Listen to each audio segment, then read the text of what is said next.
Hello, I'm Nicola Foley, and this is the Let's Talk About podcast. The cost of caring often refers to financial hardship, but many carers also suffer physical and mental health issues as a direct result from the pressures of caring. Fortunately, there are some amazing charities working hard to improve the lives of carers. One such charity is Carers UK. In October 2022, Carers UK published a report titled Heading for Crisis, Caught Between Caring and Rising Costs. Most of the data presented in the report comes from the State of Caring survey, undertaken between the 12th of July and 11th of September 2022. You can find the link to the full report in the podcast description or on the carersuk.org website. Today, I will be speaking to Richard Meade, who is Director of Carers Scotland, which is part of the charity Carers UK. We will be discussing the impact the current cost of living crisis is having on carers. Hi. Hello, how are you? Good, thank you. How are you? Oh, not too bad, not too bad. What would you say are the biggest challenges faced by carers in Scotland due to the cost of living crisis? Well, we do every year across the UK, actually, Carers UK do the State of Caring report. And we do a version of that. We do, as part of that, we break the numbers down for Scotland. And last year in 2022, we got over 2,000 people responding to our State of Caring survey, which was by far and away the biggest ever response we've had. I think the fact that so many people did respond shows just how much the current circumstances are affecting carers, and they were keen to express what's been happening to them. And as part of that, the survey in Scotland found that a quarter of all carers are now struggling to make ends meet. And I think what's really worrying about that statistic is that survey was carried out in the summer last year. Right. So right before some of the more the greater increases in prices, particularly around energy, had actually taken impact in the autumn, and also before the greater demands on energy use.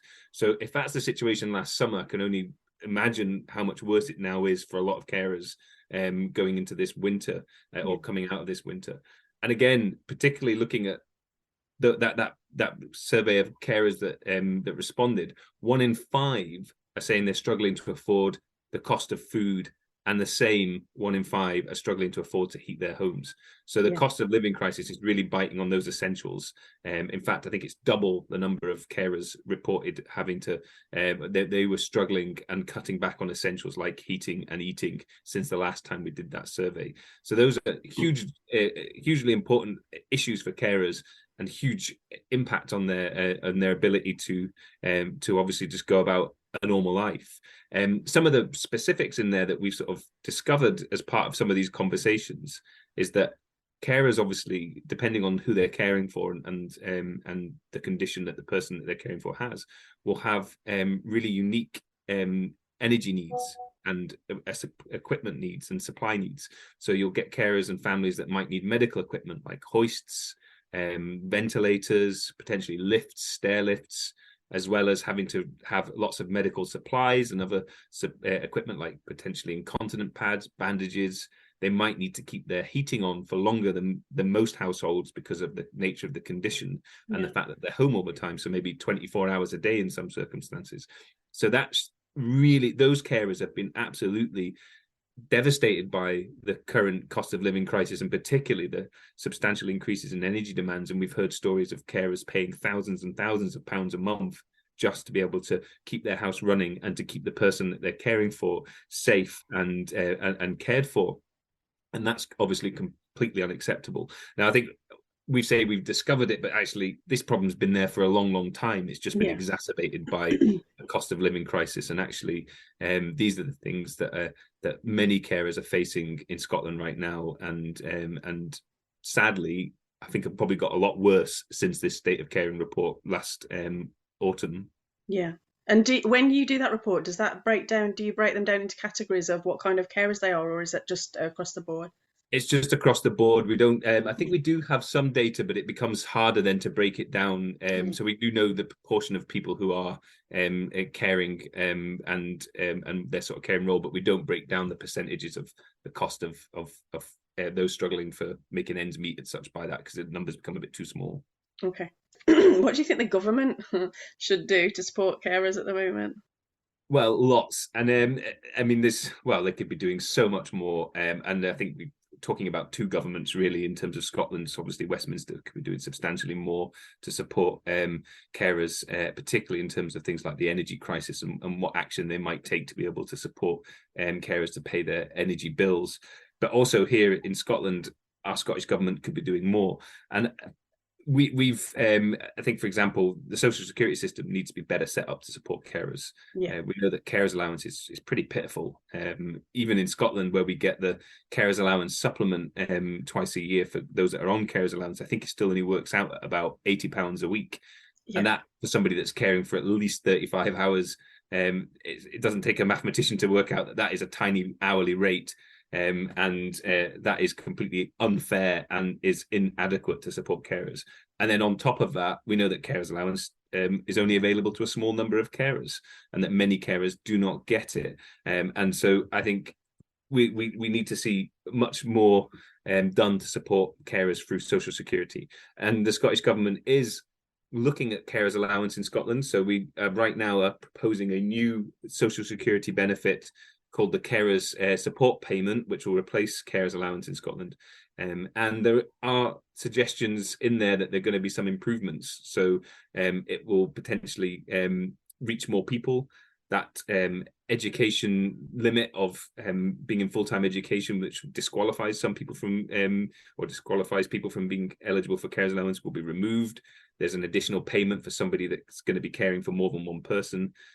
But these are really limited and tiny incremental changes to what we've got at the moment. So even though it will be slightly better, it certainly won't be a lot better, and it certainly won't cover as many carers as it should, and it certainly won't be at the level that many carers deserve and should expect to be able to support them to live well. I think going back to the position of carers having to pay out huge energy bills for medical equipment, I think that's actually completely unfair and unjust to expect carers to pay, or to expect households to pay for the cost of running that medical equipment. Because why, if you were in hospital, you would never ever expect to get up to be discharged and have an energy bill for your heating and for your lighting and for your any machinery that you might have used in the time that you're in that admission. But somehow that is then acceptable that we have to pay for that at home. The Scottish government, and generally most governments, talk about this shift of care from acute to community, and getting people out of hospital to be cared for at home, not only because it's obviously more efficient and it's better for the health care system for those people to be at home, but actually it's what people want and it's where they prefer to be, and they can prefer. So if that's government policy and that's our ambition to do that shift, then we shouldn't then shift the cost of care to the person at home as well. We absolutely shouldn't be doing that. So I think the Scottish government should be looking at how every person that's discharged with medical equipment, or who needs medical equipment to support someone to be at home, or whether it's supplies like incontinence pads and other such things, should have that cost covered, so that it's not they're only paying for the cost of their ordinary and normal heating or electricity. Anything above and beyond what you might expect from a household would to pay for medical equipment would be covered. And I think the other thing that the government should do more of, because we know in terms of cost of living, one of the best ways to obviously to support people to have a good income is to be able to work. Now, not every carer will be able to work. It's just simply not possible because of the nature of their caring role. And that's where the social security system needs to kick in to support them. And that's absolutely what should happen. But for some carers, they absolutely will want to work, and they want to maybe work part-time or even full-time. But being able to do that can be really challenging, potentially, on the nature of an employer and their ability to be flexible and to support a carer. And also in terms of if somebody's been out of work for a significant period of time, then how they might return to the workforce after that period. So government should be doing a lot more to support carers, both to be able to get back into work after a period of caring, or to work alongside their caring role. And also employers need to do more, and government should be working with employers to make sure that they can be flexible to support carers in the workplace. And actually, one of the a piece of legislation that's currently going through the Westminster government is a carers leave bill.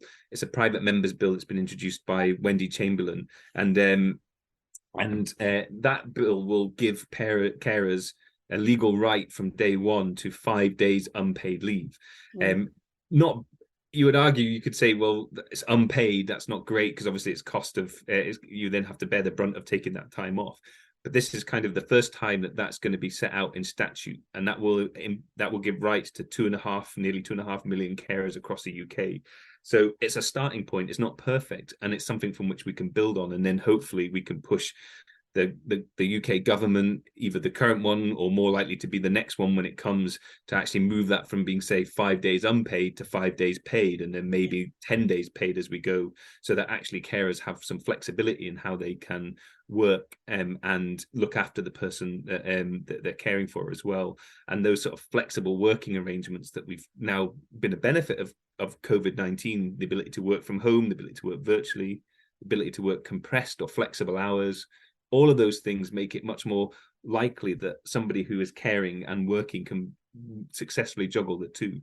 So yeah, again, both governments should be looking at how they support people in employment where they want to work. Yeah, I agree. And I think the problem as well is that people don't realise, like, a lot of the issues that I get told about is that if you're working a certain amount of hours and you go over by like 2 hours or something, then you can lose like the whole of the carers, and oh my goodness. Absolutely. And I believe the Scottish Government's proposal for the new carer support payment is to make that slightly more generous than the current carers allowance. But yeah, it's a cliff edge. So if you actually work like 5p over the limit, then you lose your whole carers allowance. Yeah. That absolutely shouldn't be happening. We should have a system that's A, more generous, and B, tapers off, so that actually the more you work, you don't suddenly just lose your carers allowance over the top. It supports your way through.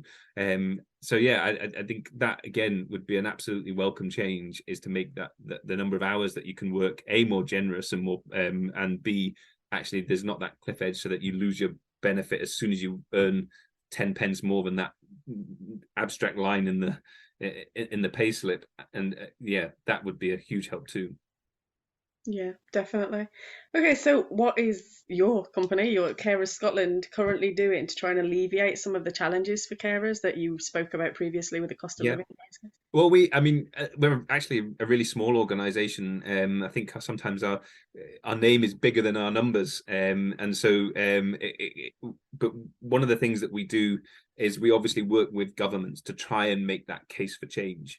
So we campaign and we do lobbying work, and it's certainly for Carers Scotland in Scotland, we do that daily. And we also work with, there's an array of other national carers organisations out there. And because we're all quite small, we do tend to club together to try and make that case together for change. So we'll work with government, we'll meet with the civil servants, we'll meet with the ministers, we'll work with this Parliament, and we'll speak to the MSPs, and we'll continually make the case for better support for carers. And we've been doing that recently. Actually, we just the Scottish Government's just passed its budget, and we, ahead of that, was trying to make the case for a carer support fund to help carers specifically in trouble. Unfortunately, the government didn't respond to that particular request on this occasion. They didn't find room for it in the budget, and that was obviously hugely disappointing. But that's some of the stuff that we've been trying to do. We again always are making calls for the social security to be more generous, and again we called for the carers allowance supplement to be doubled last winter, and again just to help particularly with that current cost of living crisis. And we were successful during the pandemic actually in getting that supplement doubled. It was our campaigning work that helped get that doubled then, but again government has not responded in a positive way this time round. And so and we're working with government again on the new carer support payment, again trying to get them to relax the rules, to make it more generous, to extend it. For example, one of the things right now is if you're caring for somebody and you get carers allowance, and the person you're caring for dies, then your carers allowance is stopped after 8 weeks. Which we think is incredibly short period of time. It's barely any time at all, and you're suddenly going to be then without the source of income that you're dependent on, and still trying to adjust to a world following the death of the person you're caring for. So we've been calling for that to be extended to 6 months. Government have so far compromised and are trying to say 12 weeks, but we still think 6 months is a lot better, because it gives people the time to adjust to that their new way of life, and then also to start thinking about what they might want to be doing next, or what they need to be doing next in terms of their own circumstances. So we'll keep pushing on that, and we'll keep working with them to try and make that benefit a little bit better than what they've currently got proposed. We do quite a lot of work working with groups that are trying to advocate for better support for not just for carers, but for example, for people that are in poverty. We do work on this Scottish Government's working group on the minimum income guarantee, right, which is suggesting a minimum level of income that every household should get, and looking at ways to make that work, because that for us would be absolutely ideal. Every household should be able to get a minimum standard of living and have the means to be able to achieve that, and that includes carers. So we definitely do work that relates to that, and work with other organisations. On top of that, we also do, going back to the employers and the role that employers can play in supporting carers.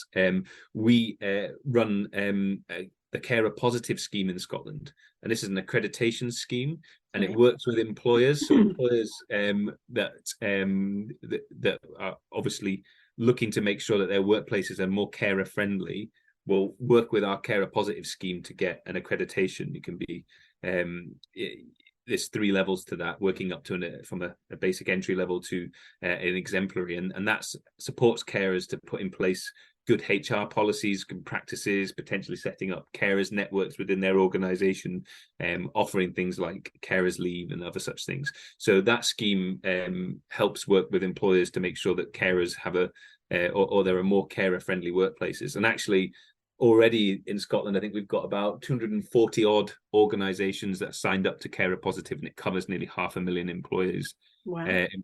So things like that are good. And on top of that, I mean, we do other bits and pieces to support carers. We offer information and advice through helpline, through websites and forums, to hopefully help try and give carers the information they need to understand maybe what they're entitled to and where to get help from. Yeah. Okay. Brilliant. Yeah, I think what you said there was really important about when somebody dies, because if you've been caring for somebody for 10 or 20 years and then suddenly that stops, I mean, you're out of the job market, and you're emotionally really in a vulnerable place as well. Yeah. So yeah, I still don't think 12 weeks is enough that the government are offering there. Yeah, definitely. Yeah, so no, I think 6 months is the minimum.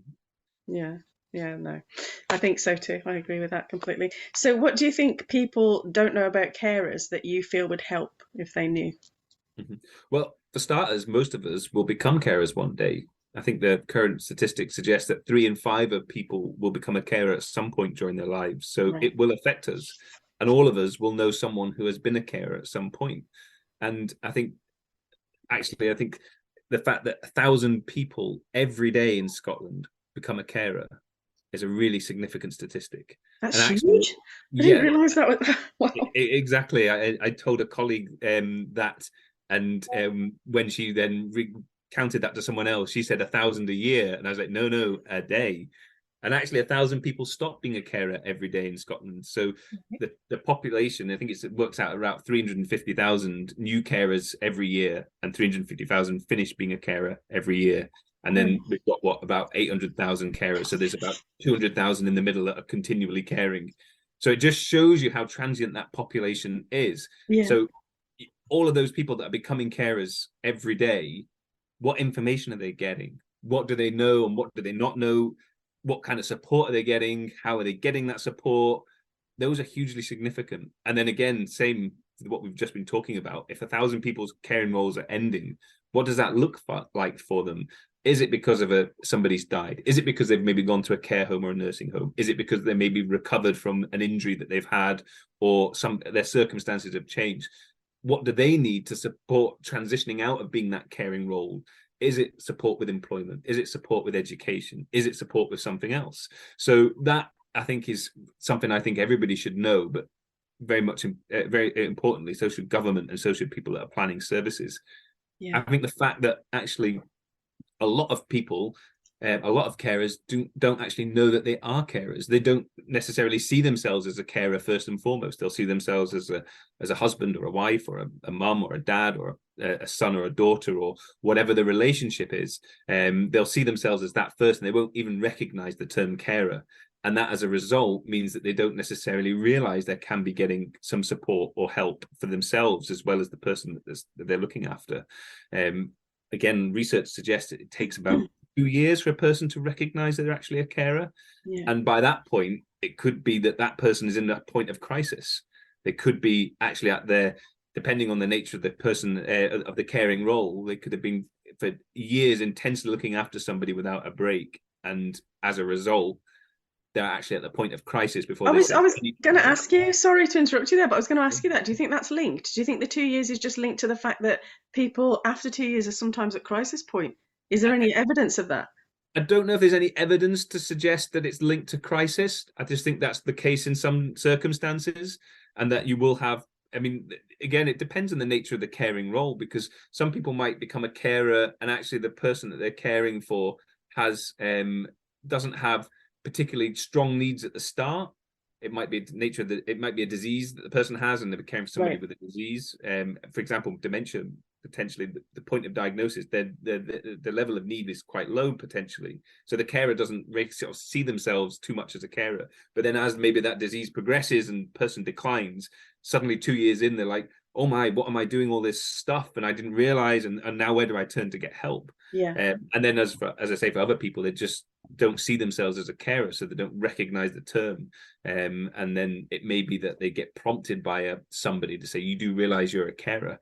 And I've seen that happen, actually. And I've seen that happen with people who work in the sector. Actually, they work around carers, they've experienced carers, and they see carers, and they haven't realized themselves, hang on a minute, I'm a carer, and actually I should be getting some support.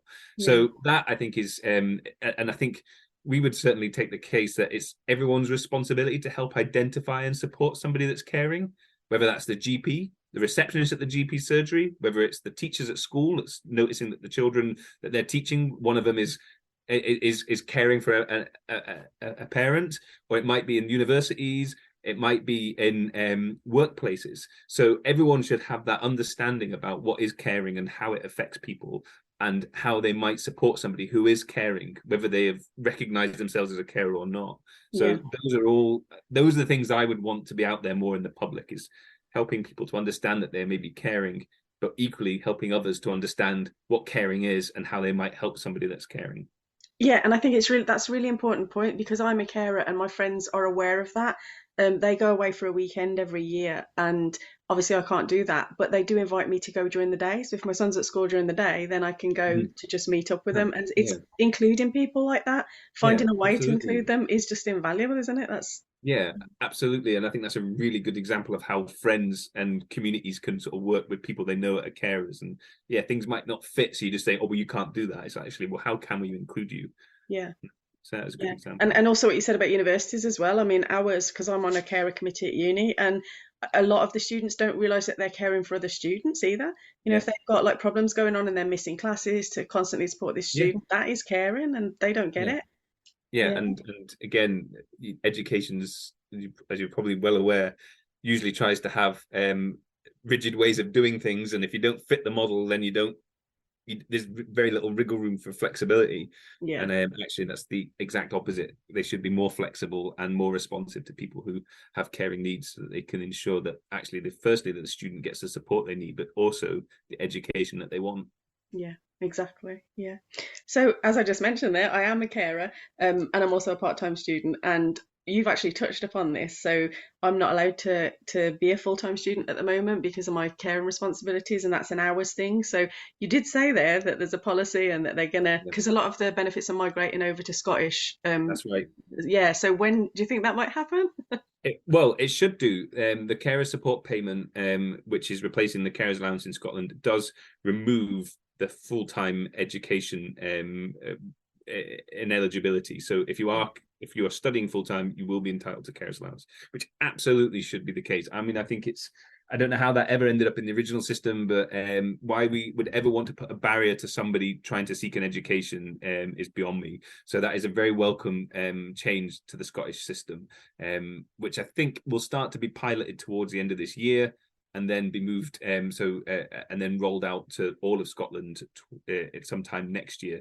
Right. So I mean, it can't come in soon enough, but yeah, absolutely. I don't know.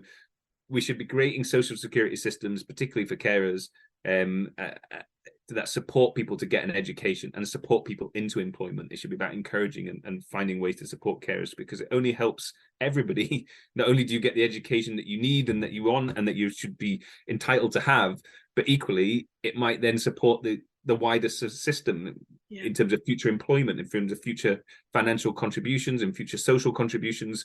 Yeah, we should be finding ways to empower people to take part, not finding ways to restrict them. Yeah, couldn't agree more. And like you said earlier about losing somebody, you'd still have the grief period, so you'd still need that. But if you have been able to do other training or work a bit more, then exactly. it would be such a transition might be much quicker. And no, it's absolutely. I don't understand where we try to restrict people taking part in stuff that is a benefit not just to them but actually to the society in general. Yeah, absolutely.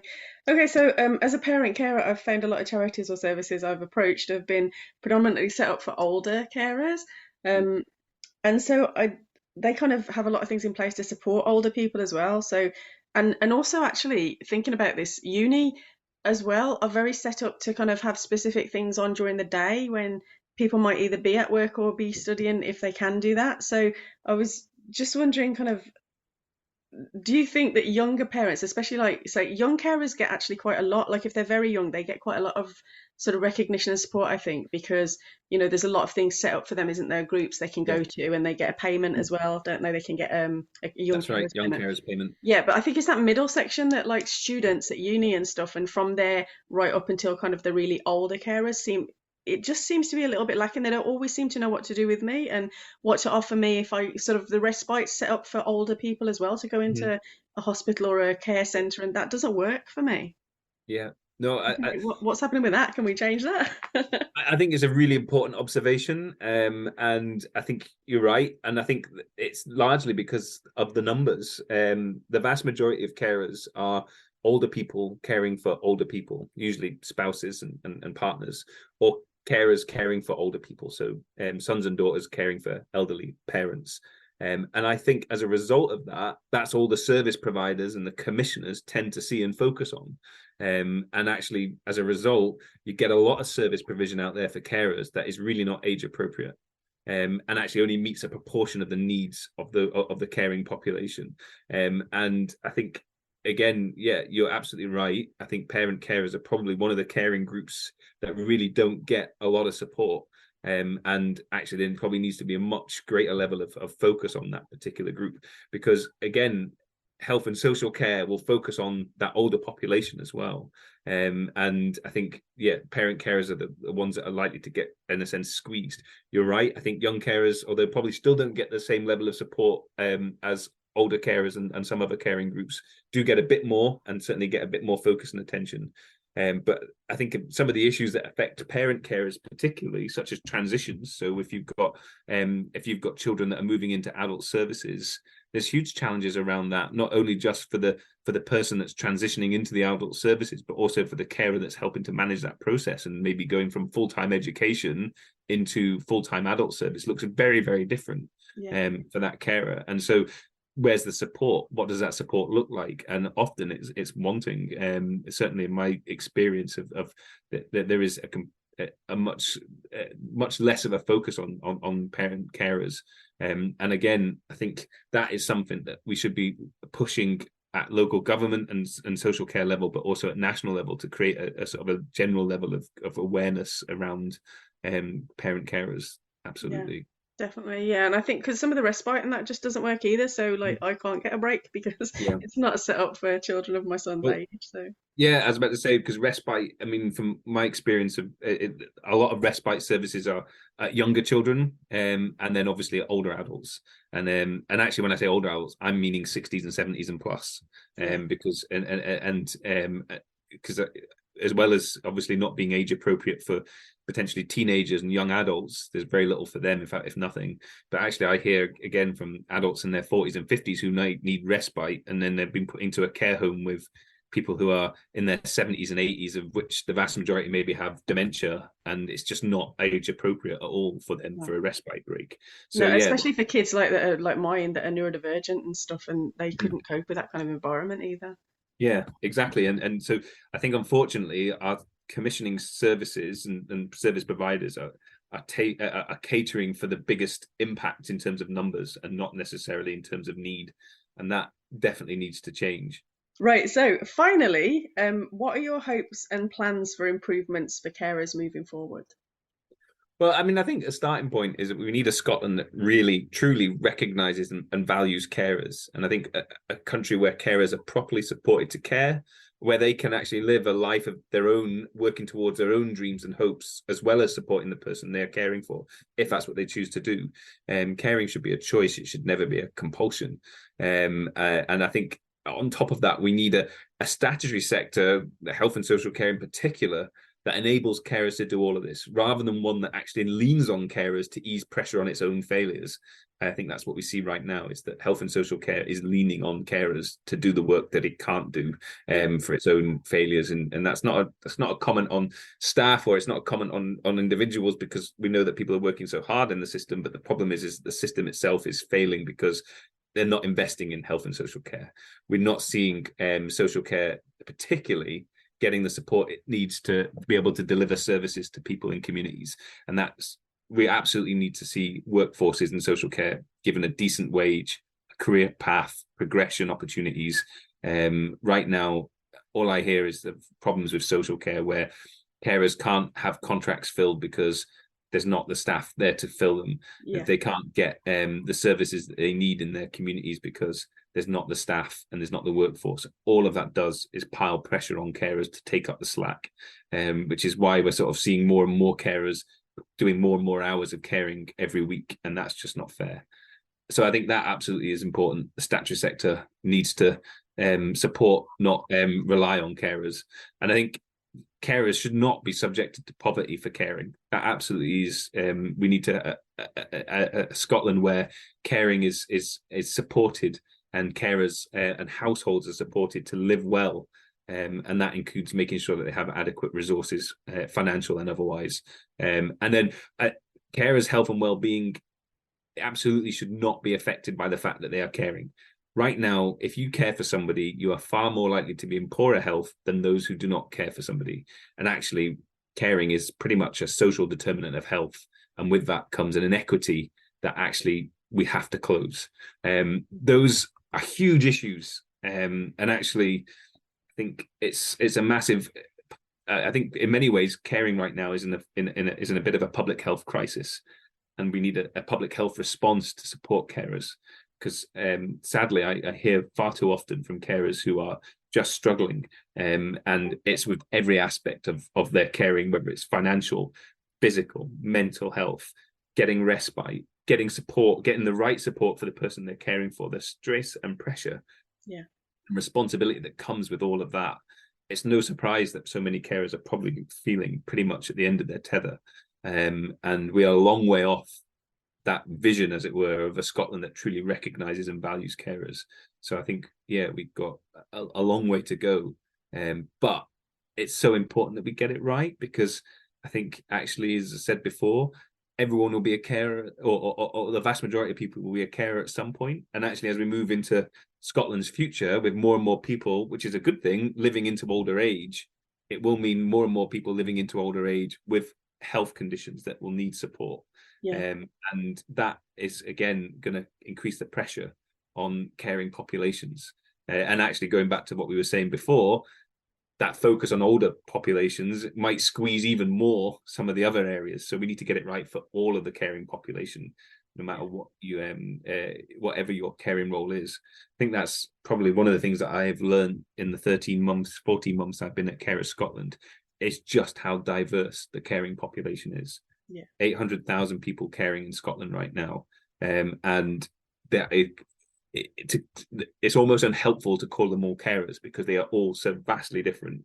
from parent carers to somebody caring for an elderly relative, to an elderly relative caring for their partner, through to somebody caring for somebody with dementia versus somebody caring for someone following a motorbike accident, somebody caring in poverty to say somebody caring with all the resources in the world.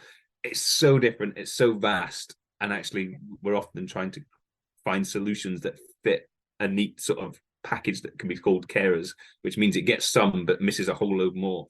So all of those things are huge challenges, but we need to get it right, because caring is such an integral part of our society, and supporting carers is absolutely crucial if we're to have a society that is fair and just. I think something would collapse somewhere if all the carers just suddenly decided they were not going to do it anymore. The caring population saves the Scottish government 13.1 billion in health and social care costs every year, and that's not a Carers Scotland figure, that's a Scottish Parliament figure. As they're doing their thinking around the National Care Service, they have calculated that carers save the health and social care 13.1 billion. Now, if I'm right, I think the current next year's budget for health and social care in total is 19 billion. So imagine having to slap on 13 billion on top of that. Impossible. So absolutely. And it goes back to that point, the sector leans on carers right now, and actually it should be supporting carers. And actually, you're right, if carers all stop tomorrow for then the cost to the system, it wouldn't be about the cost, the system would just collapse. Be gone. There'd be nowhere for anybody to go. Exactly. It can't even, on my head, can't even compute what would happen. It's crazy. Exactly. I think as well what you were saying about like the population getting older, I think we've also got to acknowledge as well that like neurodivergent conditions are getting much more recognised, and therefore a lot of children, that parents have been caring for them, not realising they've been doing that extra work as a carer. And that's going to increase as well vastly. So absolutely, and I think we need to look at that as well, because I think, well, firstly, there's huge challenges for a lot of families trying to get a diagnosis in the first place. And the lack of support in mental health services to support young people, the gaps are huge. So families are just fighting to get a diagnosis. And then even when they get the diagnosis, the fight then continues to get the support they need. And that is completely unacceptable as well. So again, if we were to sort of broaden this conversation out to beyond carers and talking about some of those other issues, then we absolutely need to invest in certain and other aspects of health and social care that actually supports people and families to get diagnoses, to get support, to get packages of care. And the irony of it is that we sort of neglect these services and these points at our peril, because all it does is it store up problems for later on when they're much harder to deal with and far more costly. If we were to take a much more preventative and early identification approach to some of these problems, find who's caring early, get some plans in place to support them, you're more likely to keep them in the position where they can continue to care. They're getting regular breaks, they're getting checked, they're getting the support that they need to care.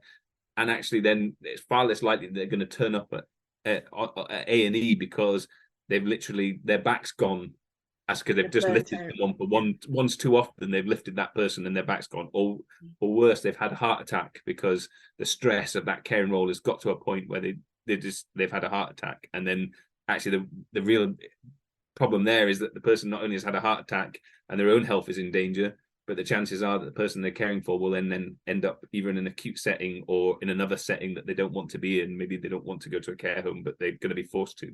So how we get to those earlier points of need is a really important part of how we solve these problems. And all these problems are linked, aren't they? I mean, I can just see connections between all of them, and it's so short-sighted of the government to not realise that by just putting this in place, they're saving themselves money in the long run. It's so silly. It's baffling. It's baffling to me actually how we don't see the value and the benefit of trying to get to points earlier. And I think maybe it's just the situation that we're in is that we've got to this point where we've just dealt with crisis after crisis. All we can ever see is crisis. And as soon as one crisis is solved, the next one is there. But the sad thing is that those crises are linked. So it's how do we break that cycle? That's a whole other podcast. But breaking that cycle and somehow getting to the point of investing earlier will actually ultimately save in the long run, because you will prevent more. You prevent people going into crisis and needing more intense or acute interventions. Yeah. And final question, which I ask everybody, and obviously journalistic training kicking in from Sterling here. Is there anything else you would like to talk about, or anything you think we've missed? Well, I could probably talk for hours and hours. I guess, yeah, I mean, I think we've had a really good conversation, and I think we've covered an awful lot about what's facing carers right now. And I think the real challenge is how do we create that society that is pro-carer, if you want to put it in a catchphrase, because right now I don't think it is, and I think lots of carers are out there struggling and don't see an end in sight to that struggle, and don't feel that there are governments out there fighting for them. And as an organization, we can do our best, but we're small, and we trying to get that, elevate that voices and get that awareness of those carers issues has got to be everyone's priority. Yeah, I think every charity I know and every charity I use are flooded with people, and this is, again, is a short-sighted thing. Like, I am like dyslexic, I've got autism and ADHD and stuff, so I find filling out forms and stuff impossible. So without somebody that helps me at the ADHD group, I wouldn't be able to advocate for myself or my son. And I just think, can they not make that link between people, that are carers maybe not being able to do that because they A, don't have time as a carer, or B, they don't have the capacity to use the language, the terminology. I mean, this seems like so clear to me, so obvious to me. Yeah. But it just gets missed constantly. I know, and I think that's a current that runs through so many things, whether it's even thinking about things like social security forms. Yeah. I mean, often social security the people that need to fill them in aren't always capable of filling them in. Exactly. And where's this? Yeah, and again, I think that how we make sure inclusivity is huge, and I don't think we get that right in any stretch of the imagination. I think often inclusivity is thought of, maybe even mentioned, but never really done. Yeah, because it's hard, isn't it? It's hard to do it, put it in practice. Absolutely. All those things you've just mentioned and talked about are incredible. They're not easy things to solve. I mean, it's massive. No. But you've got to keep chipping away at it the way you're. Exactly. I think that's the thing, is if we just keep turning away from those problems and hope they'll go away, then eventually they'll squash us. Yeah. Well, thank you so much for talking to me today. It's been really, no problem. It's been a pleasure. Thank you. Yeah, really enjoyed it.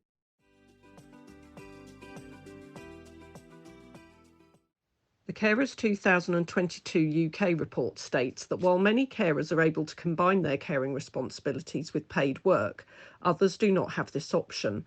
A lot of unpaid carers have had to give up work altogether to care for a family member, friend or neighbour. Unpaid carers are particularly vulnerable to all types of rising costs due to their limited ability to earn an income and due to the additional costs they face that they cannot cut back on without affecting the safety of the person that they care for. This includes costs like taking the person they care for to hospital, keeping their home at a safe minimum temperature, doing extra laundry and buying special food items. But it's also severely restricted by the eligibility rules for claiming carers allowance, the main benefit for carers.